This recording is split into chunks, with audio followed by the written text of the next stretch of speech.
Alright, like, click, subscribe, do all that. You already know what time it is. It is Netflix time. This movie's called I Am All Girls. A relentless detective finds common ground with a killer systematically targeting the perpetrators running a powerful child trafficking ring. So it's a South African mystery movie, just came out this year. It's about an hour and 47 minutes long. Spoiler alert, let's get it. So we got somebody in the shadows walking around. In the basement, looks like there are a bunch of equipment and stuff. Then we go to some video footage with this guy named Gert de Blair. Talks about how he kidnapped about 5 or 6 kids. That's what they said in the report, but he says they kidnapped damn near almost over 40, which is what the person in the hoodie is watching right now. Him and his girlfriend did it. Turns out he was under orders to kidnap these girls by somebody more powerful who is a cabinet minister. They don't reveal his name, but he's the head guy in charge. Gert did reveal the location of it. It's some farmhouse in Berkane. Then we got a flashback to a lot of girls that were sent there. He said not all the girls were sold. Some of them were used and some of them were even killed. Then we get a flashback to this one particular girl who's in the room with the cabinet minister. I'm not even going to speculate on what took place, but I venture it's self-explanatory. Then we get to a scene where this guy's in the park with his daughter, but unbeknownst to him, the person in black is following him. The person followed him all the way to the house and tasered him. Then drove out to the forest, had him in the trunk, and straight executed him. One shot kill. Next day we see somebody jogging who quickly stopped in his tracks. Who sees the man laying on the rock just straight up dead, with the letters TSC carved in his chest. Those letters stood for his missing daughter, Terry Shaw Carter. Next we get a scene with this lady by the name of Jody coming with her task force, and in this neighborhood they're trying to catch a predator, or a pedophile, which they gave chase to but he got away. It was like 5-on-1, I don't know how the hell he slipped through their fingers. Well anyway, they go back to his house and goes downstairs to check out the basement, which had a cage down there but unfortunately had kids down there which is completely empty. So the perp got away and they couldn't find any missing kids. As she's leaving, forensic specialists show up, who happens to go by the name of Tombi, which we later find out is also Jody's girlfriend. Later on she gets a mouthful from the Captain George. She's complaining about needing more resources, but he can't do it because they don't have no money, and this is the 3rd time she came up empty-handed. So instead he puts her on another case while she sends somebody else to do the missing child's thing. Obviously she's pissed off at this decision because we know she's onto something, but at the same time she can't disobey the captain. Now I thought from this point she might have been suffering from PTSD because she might have had some kids that have been in the same situation or something like that, but they never specified anything about her background. And I'm not just saying that because obviously it's the moral thing to do because you want to find these kids, you know what I'm saying? So she goes down to the morgue to identify the body. See, at this point in the movie, they don't know what the TSC stands for. Later on, Jody and Tombi chill out at a bar, and Jody's still looking up the report. She tries to get her to unwind and dance a little bit, but Jody's not in the mood, so she does have a little beer or two. She's just gonna watch a girl dance. Next day, she goes over to this house, the guy's wife's house. And as she's trying to get answers, she notices the girl outside. So as she's talking to her on the swing, she's looking real sad, then she looks up at the garage. So they inspect the garage, and she notices stains on the ceiling. She moves the wooden part of the ceiling and checks sees a box there. And it's got tapes on it with girls' names on it. They go back to the office to check it out, and it's basically him with his daughter. I'm not even going to speculate whatever else happened in the rest of that tape, but you get what the movie's narrative is. Yeah, he was doing that to his own kid. Then we keep getting flashback to this little girl. Oh, by the way, this lady standing next to her, that was Gert's girlfriend. The one that kidnapped the 5 or 6 children. And this was a scene back then when Gert was with the cabinet minister. Oh, by the way, that confession tape he did at the beginning of the movie, they said he was killed in there the very next day.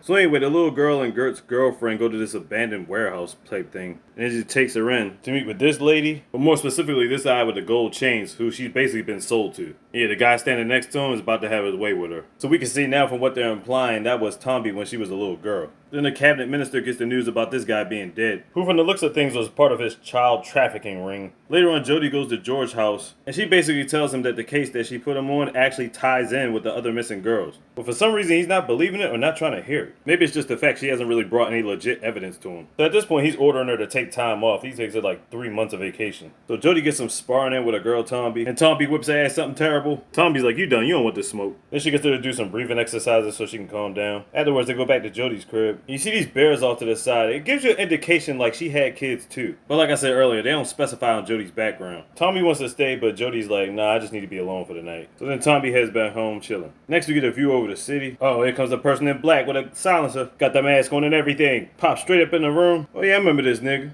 Bangs off a shot, done deal, deaded his ass. And the black hooded person gonna kill her too? Oh, he's about to take off the mask. And holy shit, it's our forensic specialist, Tombi. Y'all might have seen this coming the way I explained it, but if you watch the movie, it's a total shocker. Then after that, we get a message about this little girl missing by the name of Frances Hughes. Now, what does that have to do with this specifically? Because it's carved in the guy's chest he just killed. Keep it up with her parents that's doing forensics work. Now, my thing is, I get if Tombi's getting back at somebody that did her dirty when she was a kid, but my question is she kidnapping the white kids? And if so, why? Also, if that's the case, where's she taking them? So the police is stumped, still trying to figure out who did what. As the girl we thought almost was gonna die is being taken away in a police car. She's looking dead in her face. I feel like they got some history. They do got history. I forgot I showed you the clip earlier, but anyway. There's a flashback when she was just a little bit older. When she was with this guy, she was learning how to box with tires, as she looked on. One day she snuck outside just to get some books from this guy, which we now know are probably forensics books, you know, seeing how she wanted to be a cop. We see how she was getting pimped out and used by other dudes. There's one scene when she's on the rooftop boxing and the lady gave her, I guess, an application for something. Probably telling her she was accepted into the police force or something like that. She got on her bus and got the fuck up out of there. So there's a good reason why she didn't kill her. Later on, Jody and Kyle take a plane trip. I guess he thinks it's vacation, but she got a tip for him something. So they go to this shipping dock, and they talk to this guy, and she looks up this spot on the wall, is like, what is this? And she's like, tell me where this spot is. Because the spot is called the Khan Shipping Company, and the only two people that they have in charge of this are the Khan brothers. One named Salim and the other named Paulia. They both are also in political standings along with the cabinet minister. So they go to this spot, and it's crazy how it's just sitting there in an open area. It's like, what? Alright, there's a better shot of it. Just look at that. That just looks crazy, yo. Like, who just has shipping crates sitting in the middle of nowhere? That's crazy, right? So she goes to investigate. Unfortunately for her, she finds nothing. So they open up another one. It turns out to be a bunch of boxes. One of the boxes pulls out a bunch of jeans and clothes. So let's consider all this. She's on a 3-month vacation. She didn't have a warrant to get this stuff done. And she didn't find a damn thing. You know Captain George gonna be on her ass. So at this point, she about to go drown her sorrows. Meanwhile, Tomby's looking over at the shipping yard for some reason. Then we get a post of another girl missing by the name of Jenna Hartley. See the pattern we're running into here? Anyway, she gets a knock on the door from Kyle telling her like, hey, get up, we gotta go. Where they going? Back to the shipping yard site. The guy they talked to ran it, dead. And he got JH on his chest. Jenna Hartley, right? So once again, now we know Tomby's doing it, but I still don't understand what she's doing with the kids. Well, anyway, the people searched and they found something in one of the containers. Turns out there were actually 15 people in this one. Holy shit, she finally found somebody. She takes the form and tells them to get it printed and check all these containers. So she finally got proof to send back to the captain. Captain gonna do his job. And they start getting everybody. Even this one teacher was a part of it. They even got one of the Khan brothers, Salim. The cabinet minister is not pleased. Captain George is getting on the bus. Somebody bumps into him. This guy right here in the red hat as he slips away. And he slipped pictures of his kids in his pocket. Oh shit. He calls Jody and tells him to get to his house pronto. They get to the house, and they in their room chilling. Nothing happened to him. So he tells the maid take the kids to go to his sister's house. So while they try to figure out their next move, Jody gets a call from the office, and looking at the look of her face, it's not good. She gets the news that they're going to release Salim Khan. And why they're releasing him? Because of what I said earlier, when they raided the shipping yard without a warrant. He's like, you know they're giving me no choice. You know they're going to come down on me and I'm going to have to come down on you as giving you early dismissal. So at this point, you know the only place she's about to go to. Straight to Tomby, who might be relieved that Salim Khan got released because you know how she gets down. So they both riding out. To where, you might ask? To follow Salim after being released? They've been riding all day and night following him. And Jody knows at this point Tomby's the one that's been killing these niggas. But I gotta ask the question again. Where are the children? Then all of a sudden they swerve and the car goes dumb high and crashes to the ground. Tammy's awake, Jody's pretty much knocked out. These niggas coming. Jody pulls out a gun and picks these niggas off. I mean, Tomby. Well-deserved deaths, you pedophile pieces of trash. Then she gets out the car and kidnaps Salim. Meanwhile, Jody wakes up in the hospital with Kyle and Gordon. And George asks if she do this. She's like, nah. He's like, well, would you with anybody? But we know Jody ain't snitching on Tomby. When she gets out the hospital, first thing she does is go to Tomby's house, which the door was left open. Inside, she sees a camcorder ready with her name on it. She puts it on and it plays the Gert confession. Then she finds out reading the books to the left about what happened to her when she was little. So now she knows everything we know. And we find out in some other random location, Tomby's got both of the Khan brothers tied up. Yeah, them niggas about to be done deal. And Tomby's her short name, but her full name means all girls. Which makes sense why they called it I Am All Girls. There you go.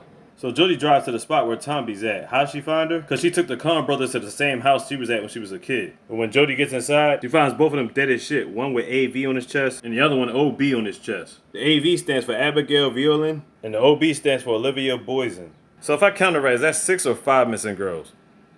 Then we get to the scene where the minister's at the airport. They're about to meet with the Abu Dhabi prince or something like that. Yeah, Jody's already there looking on. He gets in the plane conducting business. I'm assuming that's who they are. Once again, they never really specified any names. And then the van pulls up. Hopping out the van are all 6 of the girls. So wait a minute, he had the girls the whole time? So was Tomby just marking her victims, letting them know that these were the girls? So then all of a sudden, Kyle jumps out of nowhere. It was like, no, we didn't even know he was there. He has the prince, but doesn't know there's a sniper on him. Ends up getting picked off, done deal, dead. Then it becomes an all-out shootout. Jody's trying to catch up to the plane, which is damn near impossible. And then they're just left looking at each other. Minister and Jody. Then all of a sudden, Tomby creeps up from behind and gets a jump on him. Then this guy comes out of nowhere with a machine gun and starts wasting niggas. Minister gets away, and on top of that, Tomby dies. Damn. Yeah, Jody, she got done deal, though. Damn it, man. Take it a couple weeks later after he thought he got away. You hear shots going off, so he gets a shotty. But Jody stuck it out. She was already in the house. Now she's donning up black. And she got the minister done deal. He's dead. So Captain George shows up on the scene. I think he's got a pretty good idea who did this. The question is, does he pursue Jody? And he knows because it was MB written on his chest. And that stands for Tombi Zongi Papai,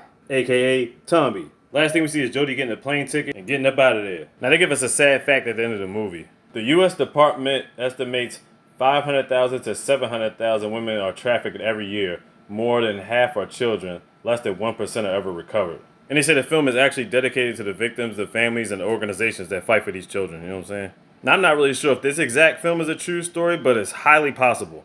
I Am All Girls on Netflix. Check it out. Like, click, subscribe, do all that. You already know what time it is. Slick, Deezy, all Daisy, Mr. Ha ha ha ha. Big. Kitty goddamn slogan.